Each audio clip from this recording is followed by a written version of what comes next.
My mother-in-law looked me dead in the eye across her own dining table and told me she'd already given away my plane ticket. Not to a stranger, not to some mix-up with the airline, to the man who used to put his hands on my wife. Bridget sat right beside her when she said it, and she said nothing, not a word, not a flinch I could see, just her eyes dropping to the table like she was studying the grain in the wood, like if she looked hard enough at that table she could disappear into it. I want you to sit in that silence with me for a second, because I did. 4 seconds, maybe 5. It felt like an hour.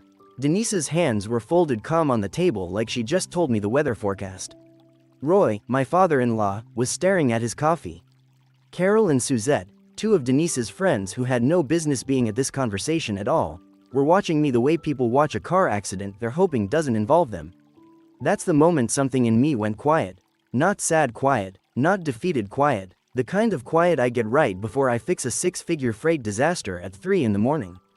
The kind of quiet where you stop reacting and start calculating. I didn't raise my voice. I didn't slam my hand on that table, even though every part of me wanted to. I just stood up, slow, and said the only thing that mattered. You gave my seat to Mark. And you made room for Colin. And you're calling that a family decision. 10 minutes later, 3 people in that house went pale. Because they finally understood something about me they should have figured out 14 years earlier. I don't lose my temper.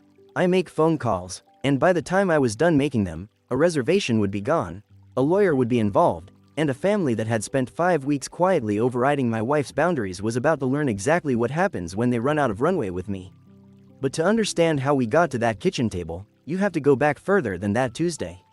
You have to go back 14 years, to a physical therapy waiting room in Warner Robins, Georgia, where I met a woman with dark red hair and a laugh that filled the whole room, and where neither of us had any idea what we were walking into.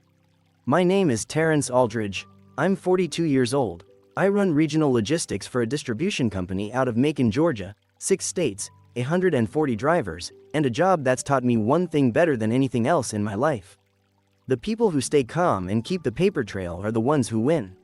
I never expected to need that skill inside my own marriage. But that Tuesday, I did. And everything that came before it, every quiet comment at Thanksgiving, every name that kept getting brought up when it shouldn't have, every boundary my wife tried to draw and watched get erased, all of it had been building to that exact moment at that exact table. That's when I stopped being a husband trying to keep the peace. And started being a man building a case. Bridget Holloway walked into that physical therapy clinic like she owned the room. Dark red hair pulled back in a clip that never quite held, and a laugh that carried across the whole waiting room and made total strangers smile without knowing why. I was 28, nursing a shoulder I'd wrecked hauling freight the wrong way for a decade. She remembered my coffee order after 1 visit. She remembered I had a dog named Scout after 2.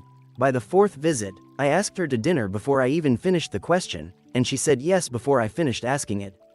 What I didn't know yet, what I wouldn't know for 8 more months, was that Bridget had walked out of a marriage that nearly broke her.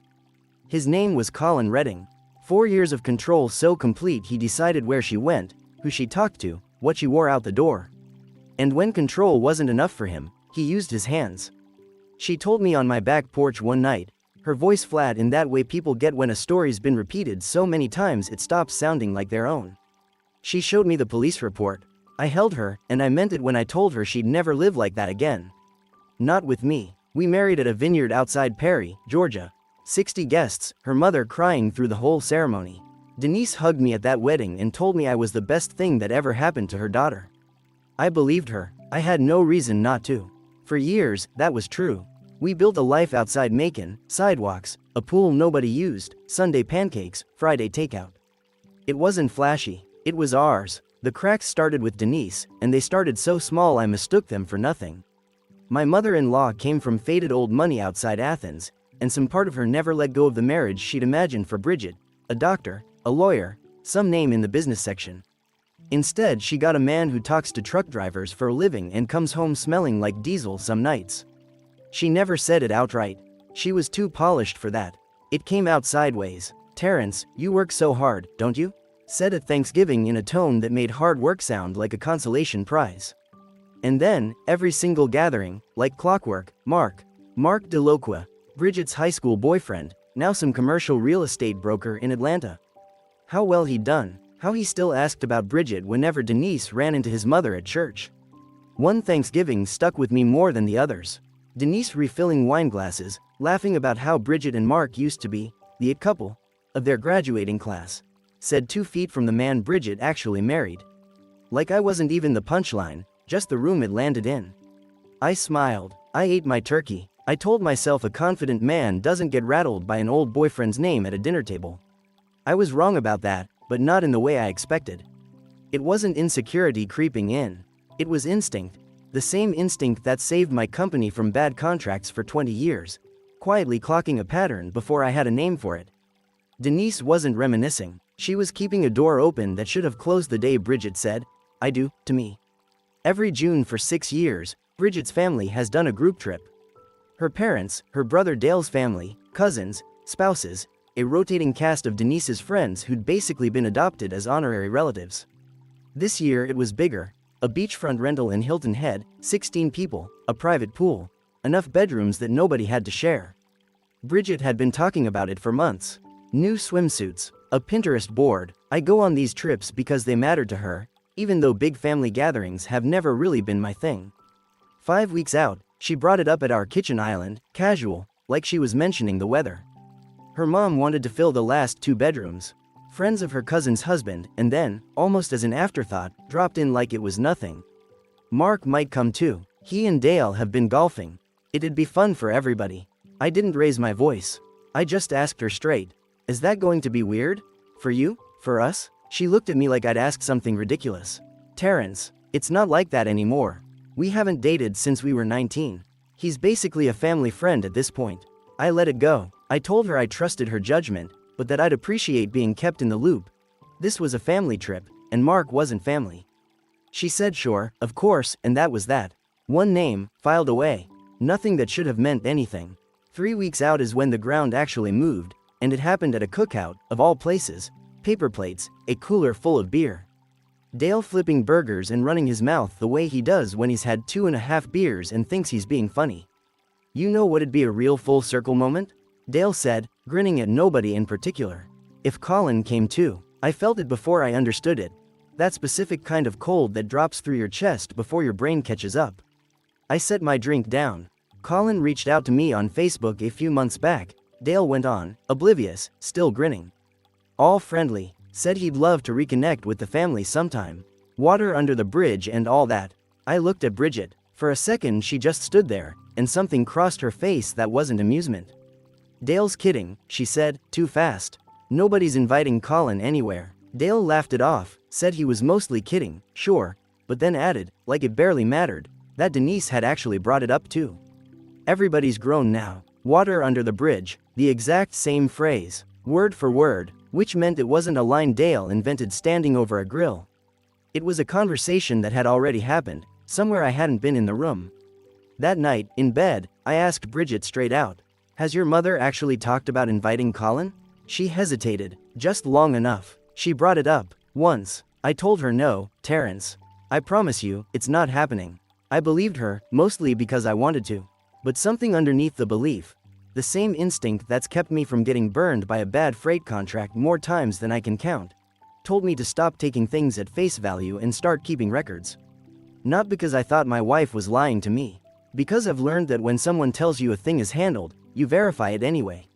Verification costs you nothing. Blind trust can cost you everything. So I started saving things. Screenshots of the family group chat, emails from the rental coordinator, copied to everyone. I wasn't building a case against Bridget. I was documenting a pattern, the same way I'd flag a vendor's late shipments before I brought a problem to their door. Because patterns tell you things a single incident never will. I didn't know yet how right I was to start paying attention. I just knew that water under the bridge wasn't something you say about a man like Colin unless somebody had already decided the bridge was rebuilt. 9 days before the trip, Bridget's phone lit up on the kitchen counter while she was in the shower. 3 buzzes in a row. The kind of pattern that means somebody's actively typing, not just sending one stray message. I wasn't looking for it. It was just sitting there, face up, next to where I was cutting onions for dinner. I saw the name before I could look away. Colin R. I didn't touch the phone. I've never gone through my wife's messages in 14 years, and I wasn't about to start that night. But I remembered the name, and I set the knife down, and I waited. When Bridget came downstairs 20 minutes later, Hair still damp, I asked her straight out. Colin texted you? Her face did something I'd never seen it do in 14 years together. It went still, not guilty still, recalculating still, like she was running numbers in her head before she let herself speak. He reached out about the trip, she said. Dale gave him my number, apparently. He wanted to know if it was okay with me if he came. I told him no. I told him absolutely not. Did you tell your mother that? I told my mother years ago I never wanted to see that man again. She knows exactly how I feel about Colin. This isn't on me, Terrence. I believed her. I still believe her. Even now, looking back on it, Bridget never wanted Colin at that beach house. But what I was starting to understand, piece by piece, screenshot by screenshot, was that Bridget's no had never actually functioned as a no in that family. Not once. Denise had spent her daughter's entire adult life treating her boundaries like opening offers. Things that could be renegotiated if enough time passed and enough relatives quietly got on board. 4 days out, I asked to see the real guest list. Not the group chat version. The actual one, from the rental company. Bridget pulled it up on her phone in our kitchen, the same kitchen where all of this would come apart completely 3 days later. 18 names now, not 16. Mark DeLoqua, still there, exactly where he'd been for weeks. And one new name, added 2 days earlier, sitting right below his. Colin Redding, confirmed, East Wing. I want you to understand what that phrase did to me. Not, maybe coming, not, still deciding. Confirmed, East Wing. Somebody had picked out a bedroom for him. Somebody had penciled him into a house I was going to be sleeping in, next to a woman he'd hurt badly enough that she still couldn't say his name without her voice changing. Bridget went white. I watched the color actually leave her face, the same way you'd watch it leave someone who just got handed bad news from a doctor. This wasn't approved, she said. I told her no. I told her explicitly no. I believed that too, but for the first time in this entire 5 weeks, something shifted in my chest and didn't shift back. Because this had stopped being about whether I trusted my wife. I did. I trusted her completely. This was about a family that had collectively decided her no regarding a man who had put his hands on her was a negotiable position. Something that could be quietly overridden if enough people signed off on it behind her back. And somewhere in that decision, buried under confirmed and East Wing, my presence in that house, my comfort, my safety as her husband, had apparently stopped mattering to anyone at that table but me. And her. 3 days before the trip, Bridget and I drove to her parents' house in Warner Robins to sort this out as a family. I already knew exactly what I was walking into. In logistics, when somebody breaks a contract, you don't scream at them over the phone. Screaming doesn't move freight. What moves freight is documentation, timeline, and leverage, applied calm and applied fast. I'd printed the guest list. I had the screenshots organized by date.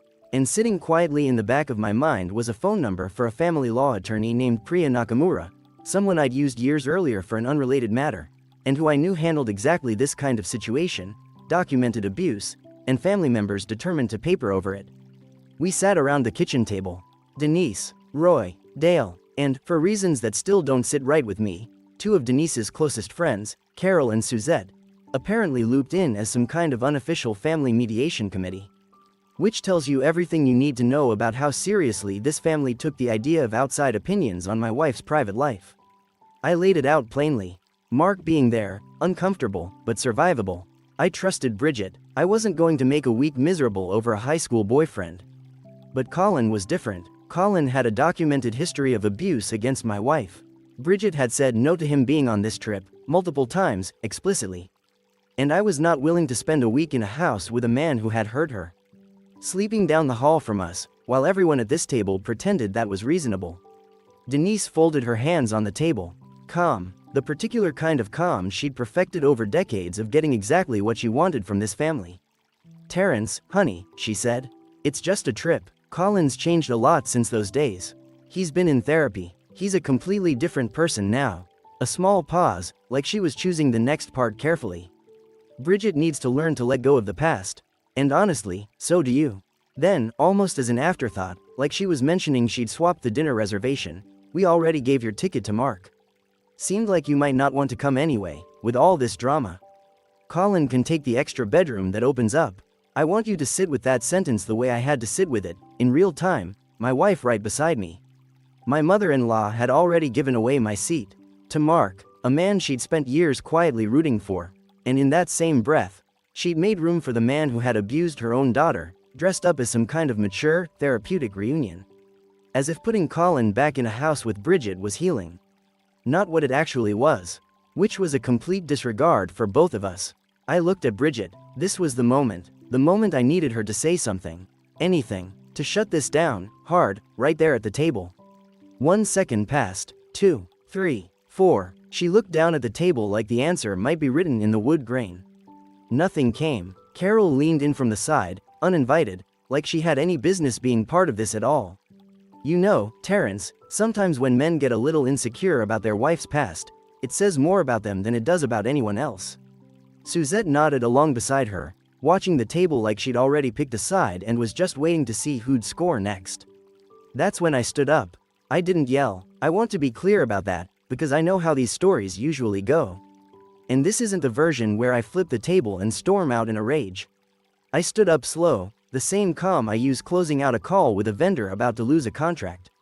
Denise, you gave away my seat on a trip my wife and I were both planning to take, to a man neither of us needed there.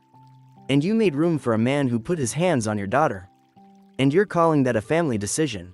I looked around the table, at Roy staring at his coffee, at Dale not meeting my eyes, at Carol and Suzette, who suddenly had nothing to say. I'm not going to debate whether Colin's changed. That's not the point. The point is Bridget said no, and her no should have ended this conversation the moment she said it. Since it clearly didn't, I'm done being part of it. I turned to Bridget. I'm going home. You can stay and finish talking to your family if you want. I walked out through the front hall, past the coat rack, past a family photo from some Christmas years back where everyone was smiling like none of this was ever going to happen. And out into the driveway, where the evening air felt like the first honest thing I'd breathed in weeks. 90 seconds later, the front door opened behind me. Bridget came down the steps fast, and she was crying, not composed, not careful, just crying, and by the time she reached the car she was already saying she was sorry. That she should have shut it down the second Denise brought Colin's name up, weeks ago. That she'd let it slide too many times because fighting her mother had never once in her life ended well for her. That watching me stand up at that table was the first time she'd fully understood how far this had spiraled while she stood by hoping it would fix itself. I believed her. I still do. But belief doesn't undo 5 weeks of decisions. And I'd spent every one of those weeks watching her family override her boundaries one at a time, while she kept hoping silence would make the problem smaller instead of bigger. I opened the passenger door for her before I got in my own side. Neither of us said anything else the whole drive home.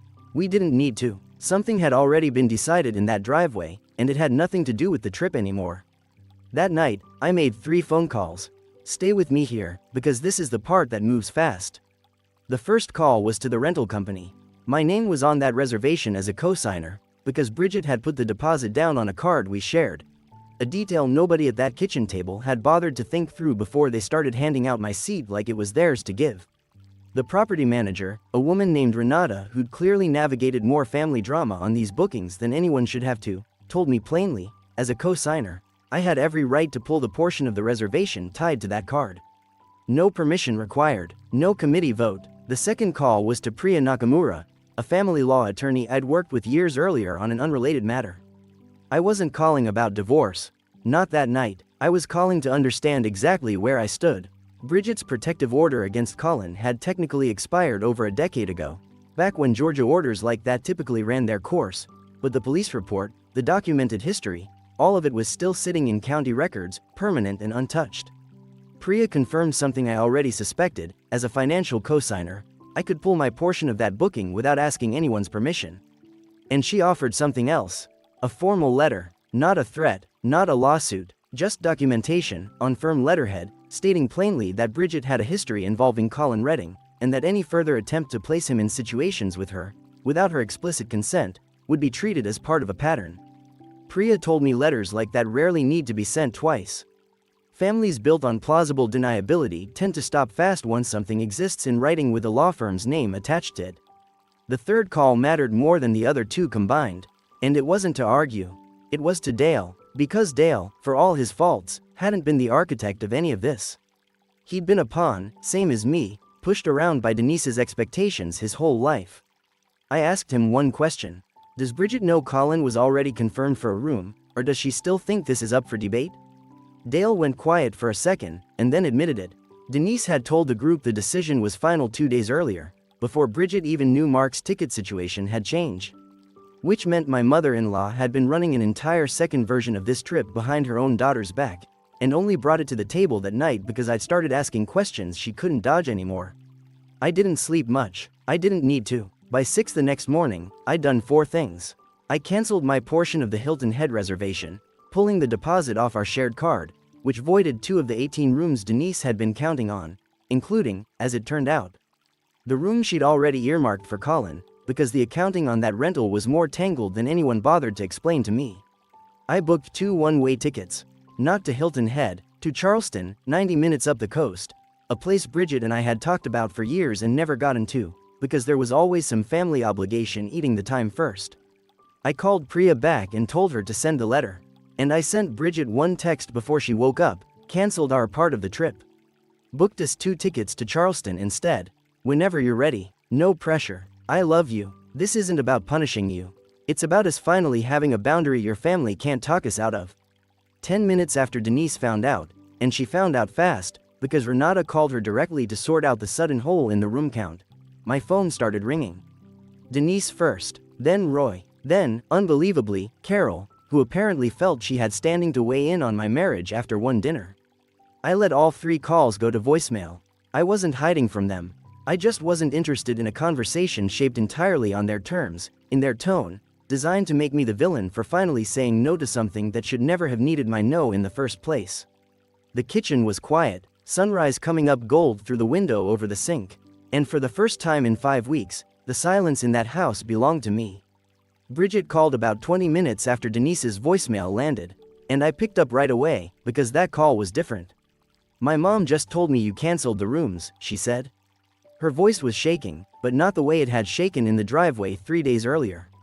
This was something clearer underneath it. "She's furious. She's saying you humiliated her in front of Carol and Suzette." I asked her the only question that actually mattered. "Are you upset that I did it? Or are you upset that your mom's upset?" A long pause on the line. "I'm not upset you did it," she finally said. "I think I needed you to do it. Because I don't know if I would have been able to." That was the moment I knew we were going to be okay. Not because the anger was gone. It wasn't, but because for the first time in 5 weeks, Bridget and I were finally sitting on the same side of the table, looking at her family instead of looking at each other. Colin backed out of the trip within 48 hours. Quietly, no confrontation, no scene. He just found out there'd be a signed letter with his name on it circulating through the family. And a man with a documented history like his doesn't exactly line up to have that history freshly notarized and passed around a beach house full of people who used to look the other way. Mark still went. From what Bridget heard secondhand, he spent most of that week looking deeply uncomfortable every time Denise brought up what could have been, which, apparently, she still did more than once, even with her own daughter 3 states away. Bridget and I flew to Charleston. 7 days, a rented bike for each of us. Seafood at a place on Shem Creek she still brings up in conversation for no reason at all, just because she liked it that much. And more honest conversation between us than we'd had in the 3 years before it. She told me things about growing up under Denise's roof she'd never said out loud, how her mother had never really let go of narrating her daughter's life for her, how keeping Mark in the family orbit had never really been about Mark at all. It was about Denise needing to feel like she still had a vote in decisions her daughter had made a decade earlier without her. We didn't file for divorce. I know some of you were waiting for that turn. It's not that story. What we did instead was harder, in its own way. Counseling, starting about 3 weeks after we got back. Our counselor, a woman named Dr. Ferris, helped Bridget put words to something she'd never fully named before. That boundaries only work if you're willing to hold them even against someone you love. Bridget had spent her whole life avoiding conflict with her mother, because conflict with Denise had always cost her something as a kid. And she'd never quite unlearned that, even in a marriage where she was safe. Denise didn't take any of it well, not at first. A few tense months where she barely spoke to me, where every family gathering felt like walking into a courtroom I hadn't agreed to appear in.